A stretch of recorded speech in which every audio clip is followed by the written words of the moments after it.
পাকিস্তানের একজন ডক্টর সাইদ, তিনি নতুন করে ক্যান্সারের উপরে গবেষণা করেছেন এবং এটা পত্রিকায়ও লেখা হয়েছে। তিনি ক্যান্সারের নতুন একটি বিষয়ের উপরে গবেষণা করেছেন এবং এই গবেষণার জন্য তাকে পুরস্কৃত করা হবে। এই জন্য তিনি নিজের দেশ ছেড়ে আরেকটি দেশে যেতে হবে। তিনি সেই দেশে যাওয়ার জন্য বিমানের টিকিট কাটলেন। তিনি তার জীবনে দোয়ার যে ফল, দোয়ার মাধ্যমে যে কি করে অসম্ভব সম্ভব হয় তার বাস্তবতা তিনি নিজ মুখে বলছেন যে আমি বিমানের টিকিট কাটলাম, বিমানে উঠলাম, মনে বড় আনন্দ। দীর্ঘদিনের গবেষণার পরে আজ আমি পুরস্কার পেতে চলছি। বিমানে ওঠার পরে 1 ঘন্টা কোন রকম বিমান চলার পরেই আমাদেরকে পাইলট বলল যে আপনারা বেল শক্ত করে বাঁধেন, কারণ বিমানের যান্ত্রিক ত্রুটির কারণে সামনে আগাতে পারবে না। আশেপাশের যে কোনো একটা এয়ারপোর্টে আমরা সুযোগ পেলেই সেখানে ল্যান্ড করব। তিনি বললেন। কিছুক্ষণ পরেই বিমানটা ল্যান্ড করলো। আমি একেবারেই ভেঙে পড়লাম যে আমার বোধহয় যাওয়া হবে না। বিমান ল্যান্ড করার পর জিজ্ঞেস করলাম এটা কি যাবে? বলছে যে ত্রুটি, এটা আজকে যাবে না। তাড়াতাড়ি বলছেন যে আমি সেই বিমান বন্দরে বিমান থেকে নেমে চলে গেলাম ইমিগ্রেশন কাউন্টারে, গিয়ে বললাম যে আমি তো ওই জায়গায় যেতে চাই। পরবর্তী বিমান কখন? বলছে পরবর্তী বিমান কমপক্ষে 16 ঘন্টা পরে, আর এই বিমান যাওয়া সম্ভব নয়।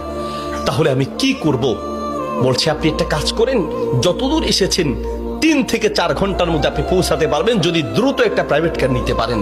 বলছে আমি তাড়াতাড়ি সেখান থেকে বের হয়ে ব্যাগটা হাতে নিয়ে দৌড়াতে এয়ারপোর্টের বাহিরে গিয়ে এক প্রাইভেট কার ঠিক করলাম।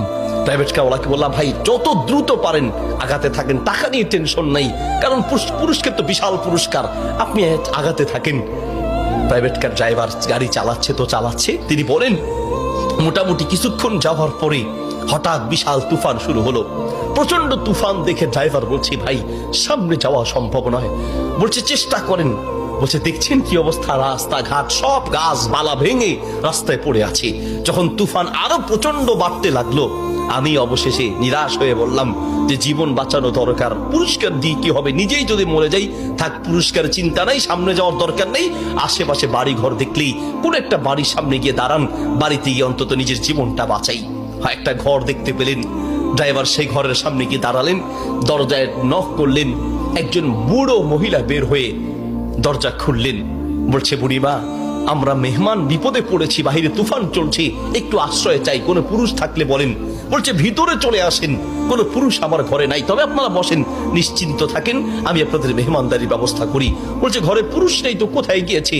বলছে কি বলবো দুঃখের কথা, কিছুদিন আগে আমার ছেলে এবং আমার স্বামী তো আগেই মারা গিয়েছেন, আর কিছুদিন আগে আমার ছেলে এবং ছেলের বৌমা দুইজন একসাথে অ্যাক্সিডেন্ট করে দুনিয়ার থেকে বিদায় হয়েছেন। বাড়িতে শুধু আমি আর আবার নাতিটা আছে। বলছে আপনারা বসেন, একটু মেহমানদারি ব্যবস্থা করি। মেহমানদারি হিসেবে কিছু খাবার দিয়ে ডক্টর সাইদের সামনে দিলেন, আর বুড়িমা তিনি নামাজে দাঁড়ালেন। নামাজ শেষের দিকেই তার নাতি হাউমাউ করে চিৎকার করে কান্না শুরু করলেন। প্রথম থেকে কাঁদছেন অল্প আস্তে আস্তে, পরে প্রচন্ড চিৎকার। ডক্টর সাইদ বলেন বুড়িমা আপনি কি করছেন, একটু নাতিটাকে নিয়ে আসেন, এইভাবে কাঁদছে কেন? পরে নাতিটাকে কোলে করে নিয়ে আসলেন। ডক্টর সাইদ জিজ্ঞেস করলেন যে তার চেহারা পুরো নীল হয়ে আছে, তার কারণটা কি, ওর কি রোগ হয়েছে? বলছে ডাক্তার সাহেব কি বলবো দুঃখের কথা, আল্লাহ আমাকে পরীক্ষা করছেন। আমার স্বামী তো অনেক আগেই দুনিয়া থেকে বিদায় হয়েছে, আমার সম্বল ছিল আমার ছেলে, সেই ছেলেটাকে আল্লাহ নিলেন, ছেলের বৌমাকেও নিয়ে গেলেন। আমার এই নাতিটা কোন রকমে আমার কাছে ছিল, তাই সে যায় নাই, এই জন্য অ্যাক্সিডেন্ট করে তারা মারা গিয়েছে, কিন্তু ছেলেটা রয়ে গেল। এখন এই ছেলেটার একটা কঠিন মারাত্মক ক্যান্সার হয়েছে, যার চিকিৎসা আমাদের দেশে সম্ভব নয়। ডাক্তার সাইদ বলছে আপনি কি দেখিয়েছেন? বলছে হ্যাঁ, এটা নতুন ধরনের ক্যান্সার, এলাকায় যাকেই দেখাই সবাই একই কথা, আমাদের পক্ষে সম্ভব নয়। তো ডাক্তাররা কি পরামর্শ দিয়েছে? বলছে পাকিস্তানে যেতে। পাকিস্তানে একজন ডাক্তারের নাম বলেছে, তিনি এই নতুন রোগের, এই নতুন ক্যান্সার উপরে তিনি গবেষণা করেছেন, তার কাছে গেলে নাকি ভালো হবে। ডাক্তারের নাম বলেছে? বলছে নাম তো বলেছে, কিন্তু ঠিকানা তো কিচ্ছু জানা নাই। কিন্তু আমার বিশ্বাস, আমি প্রত্যেক নামাজের পরে এবং সেজদায় গিয়ে আল্লাহর কাছে দোয়া করি, কারণ আমার বিশ্বাস মানুষের পক্ষে অসম্ভব হতে পারে, আল্লাহর পক্ষে অসম্ভব বলতে কিচ্ছু নাই। আল্লাহু আকবার। আমি প্রতিদিন নিয়মিত আল্লাহর কাছে দোয়া করি, মালিক আমি তো সেই ডাক্তার হসপিটাল কিচ্ছু চিনি না, আমার পক্ষে চেনা সম্ভব নয়, তার কোনো ঠিকানাও কার জানা নাই। তিনি নাকি পাকিস্তানের ডাক্তার। বুড়িমা বলেন তো সেই ডাক্তারের নাম কি? বলছে সেই ডাক্তারের নাম নাকি ডক্টর সাইদ, নতুন করে তিনি নাকি এই ক্যান্সার উপরে গবেষণা করেছেন। বলছে বুড়িমা কসম করে বলেন তো ডাক্তার সাইদের সাথেই আপনাকে দেখা করতে বলেছে?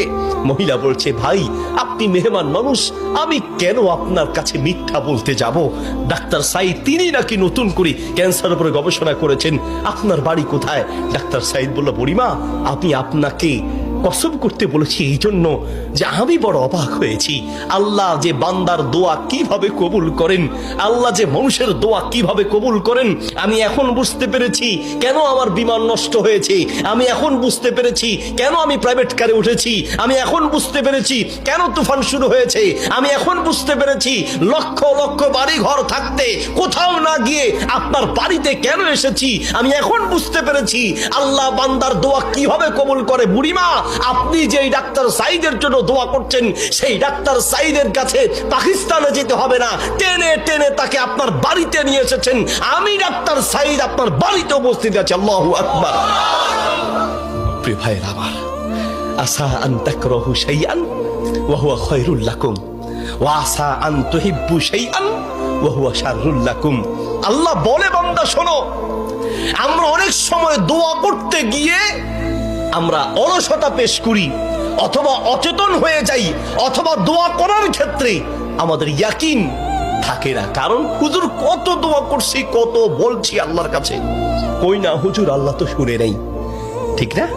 অনেকের কথা অনেক হুজুর দোয়া করার জন্য বলেন, কত দোয়া করছে হুজুর, তাহাজ্জুদের সময় দোয়া করছি, শেষ রাতে দোয়া করছি, চোখের পানিতে মুখ ভাসিয়ে দোয়া করছি, কত চাইছি আল্লাহর কাছে, হুজুর আল্লাহ দেয় নাই। শোনেন আল্লাহ বলেন বান্দা মাঝে মাঝে আমি তুমি চাও আমি দেই না, এই যে আমি দেই নাই হতে পারে আমি এই না দেওয়ার মাঝেই তোমার কল্যাণ আছে। আল্লাহু আকবার। আমরা জানি না, হতে পারে ওই যে আল্লাহ দেয় নাই সেটার মধ্যেই আপনার জন্য কল্যাণ দিয়েছি। এই জন্য দোয়া করবেন, পান বা না পান দোয়া করে যাবেন।